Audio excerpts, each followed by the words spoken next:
Kalimat keenam. Bismillahirrahmanirrahim. Innallaha ashtara minal mu'minina anfusahum wa amwalahum bi anna lahumul jannah. Allah membeli dari orang-orang beriman jiwa dan harta mereka dengan surga yang dijanjikan untuk mereka. Quran Surat At-Taubah ayat 111. Jika engkau ingin mengetahui bahwa menjual jiwa dan harta kepada Allah Subhanahu wa Ta'ala serta menjadi hamba dan prajuritnya merupakan bisnis yang paling menguntungkan dan pangkat yang paling terhormat, maka perhatikan cerita imajiner yang singkat berikut ini. Pada suatu hari, seorang raja memberikan sebuah ladang yang luas sebagai titipan dan amanah kepada dua orang rakyatnya. Ladang itu berisi semua mesin, perangkat, senjata, hewan, dan semua keperluannya. Ketika itu terjadi perang yang sangat hebat. Keadaan menjadi tidak stabil, sehingga segalanya bisa berubah. Maka sebagian bentuk kasih sayang dan karunia-Nya, Raja mengirim salah seorang ajudannya dengan membawa perintah darinya untuk disampaikan kepada kedua orang tadi. Jualah kepadaku amanah yang kuberikan agar kupelihara untuk kalian, sehingga dalam kondisi sulit semacam ini, ia tidak hilang percuma. Aku akan mengembalikannya lagi pada kalian dalam bentuk yang lebih baik saat perang usai. Aku juga akan membayarnya dengan harga yang tinggi, seakan-akan amanah itu adalah milik kalian. Semua mesin dan perangkat yang kalian miliki saat ini akan dipakai di pabrik milikku, atas namaku dan dalam perlindunganku. Harga dan nilainya akan meningkat dari 1 menjadi 1000. Di samping itu, semua laba yang ada juga akan diberikan kepada kalian. Aku akan mengambil alih semua beban dan biaya yang ada untuk kalian, di mana kalian lemah dan fakir, tak mampu menanggung biaya untuk menjalankan mesin tersebut. Aku akan mengembalikan kepada kalian semua hasil dan keuntungannya. Juga, aku akan membiarkannya bersama kalian agar bisa digunakan dan dinikmati hingga tiba saat untuk mengembalikan kembali. Dengan demikian, kalian akan mendapatkan 5 keuntungan sekaligus. Jika kalian tidak menjualnya kepadaku, maka semua yang ada pada kalian akan lenyap. Sebab, seperti yang kalian ketahui, tidak ada yang bisa menjadi miliknya.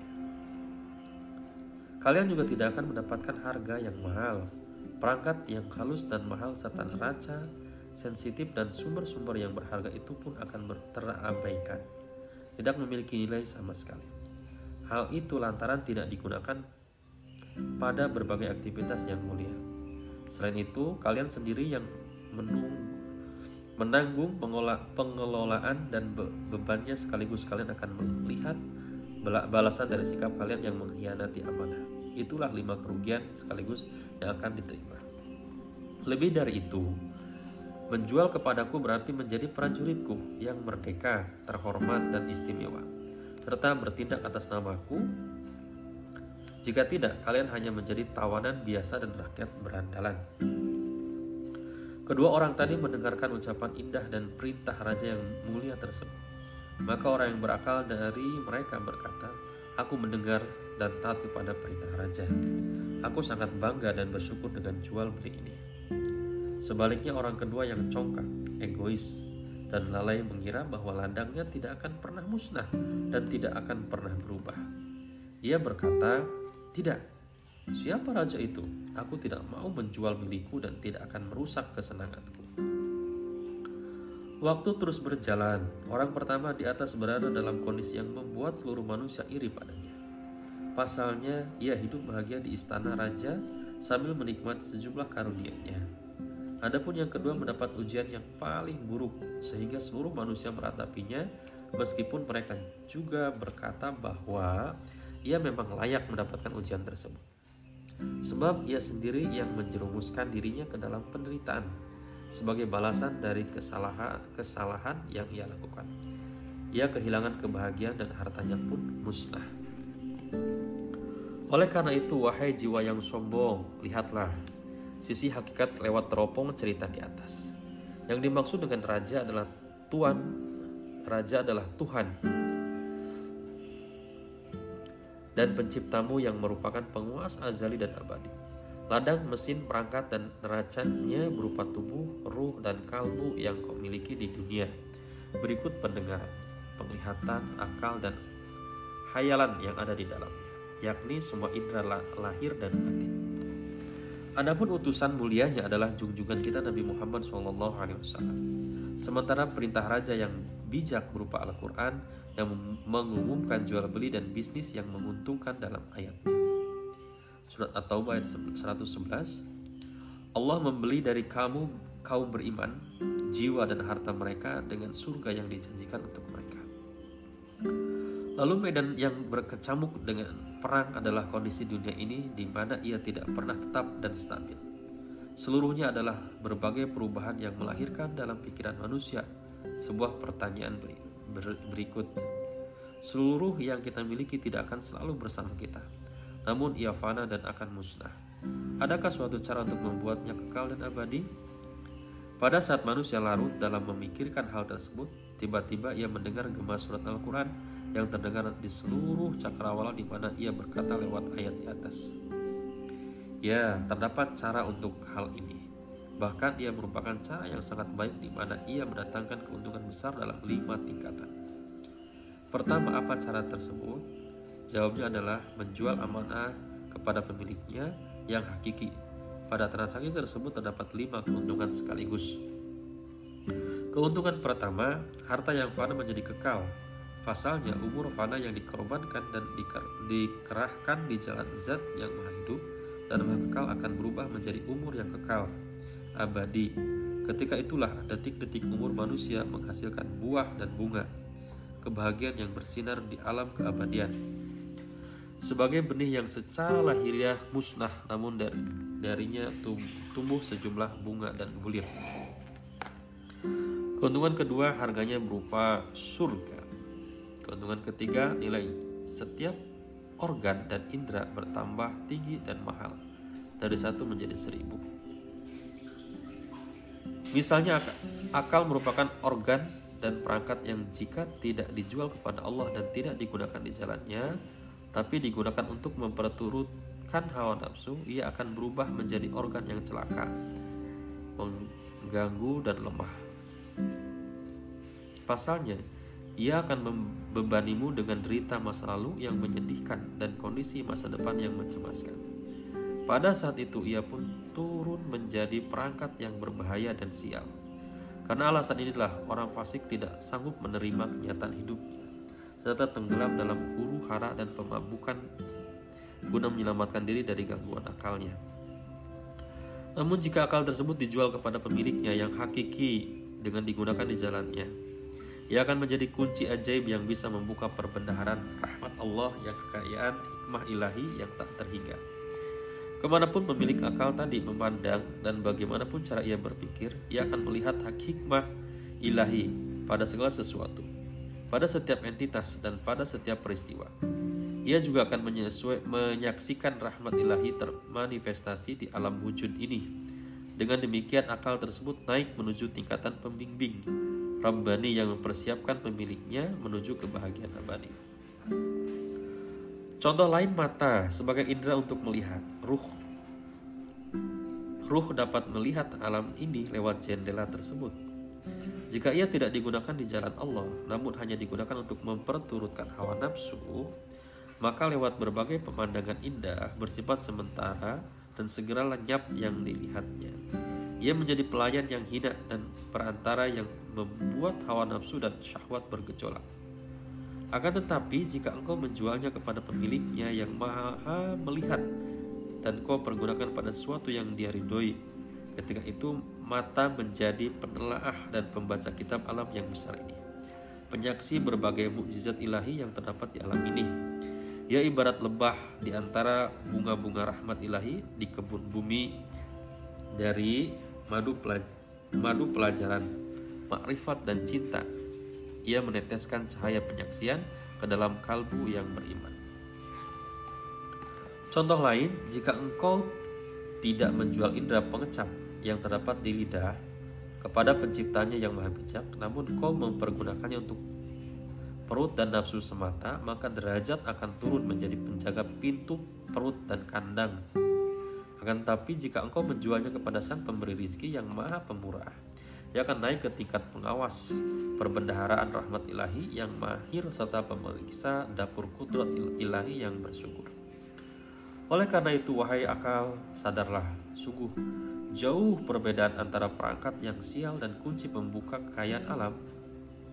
Wahai mata, lihatlah dengan baik, sungguh jauh perbedaan antara perantara yang hina dan penjaga perpustakaan ilahi. Wahai lidah, rasakanlah dan penuhi kenikmatan.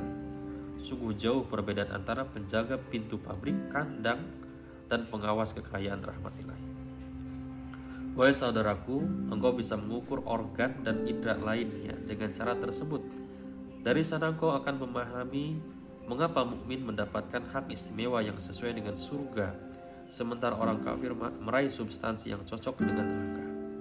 Masing-masing mendapatkan balasan yang adil tersebut karena orang mukmin dan keimanannya menggunakan amanah penciptanya atas namanya dan dalam ruang lingkup ridhonya. Sebaliknya, orang kafir mengkhianati amanah dan mempergunakannya untuk memperturutkan nafsu amarahnya.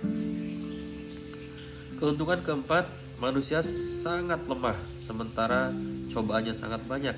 Ia miskin, namun di sisi lain kebutuhannya terus bertambah. Ia tidak berdaya, namun beban hidupnya demikian berat.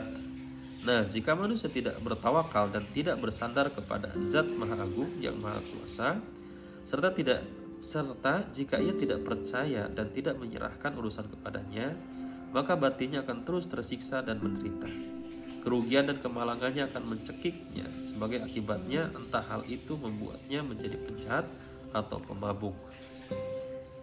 Keuntungan kelima, seperti telah diakui secara ijma oleh para pakar, kalangan yang telah mencapai tingkatan kasyaf dan zauq dan penyaksian bahwa berbagai ibadah, zikir, dan tasbih yang dikerjakan organ tubuh, jika hal itu dikerjakan dalam ruang lingkup ridhonya, akan berubah menjadi buah surga yang baik dan nikmat, serta ia akan diberikan di saat engkau sangat membutuhkannya. Demikianlah, pada bisnis tersebut terdapat laba besar yang mengandung 5 macam keuntungan. Jika hal itu tidak kau lakukan, maka engkau tidak akan mendapatkan seluruh keuntungan yang ada. Di samping itu, engkau akan mengalami 5 macam kerugian lainnya, yaitu sebagai berikut.